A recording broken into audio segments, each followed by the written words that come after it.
আসসালামু আলাইকুম বন্ধুরা। রোজা মানেই খুশি, রোজা মানেই আনন্দ। আর এই রোজার দিনে রোজা না থাকলে খুবই খারাপ লাগে। কারণ রোজা থাকলে দেখবেন ইফতারের সময় এই যে ভাজা পোড়া, এই যে চপ ভাজা, বেগুনি ভাজা, এই যে পেঁয়াজু ভাজা, আবার এই যে মরিচের চপ ভাজা, আসলেও সবগুলো মিশিয়ে খাওয়াটা খুবই আনন্দর বিষয়। অনেক রকম আইটেমগুলো থাকে এই ইফতারের সময়। যে রোজা থাকে সেই এই ইফতারের মর্মটা বোঝে। যে রোজা থাকে না, ইফতারের মর্মটা কিন্তু বোঝে না।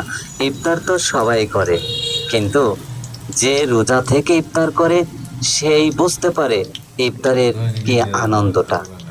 তা যারা রোজা থাকে তারাই বোঝে এই আনন্দটা উপভোগ করতে পারে বন্ধুরা। এই ভাজাপোড়া রোজার দিন ছাড়া খেলে পরে গ্যাস হয়। আর দেখুন আল্লাহর কি বরকত, কি মহিমা। এই রোজার দিনেও আমরা কত ভাজা পোড়া তেলের জিনিস খাচ্ছি ইফতারের সময়, কিন্তু আসলেও কোনো গ্যাস হচ্ছে না। সবই আল্লাহর ইচ্ছা আর সবই আল্লাহর বরকত। এই রোজার মাসটা ভরাই আল্লাহ বরকত দিয়ে রেখেছে। তাই আপনিও রোজা থাকবেন, অন্যকেও রোজা থাকার সুযোগ করে দিবেন।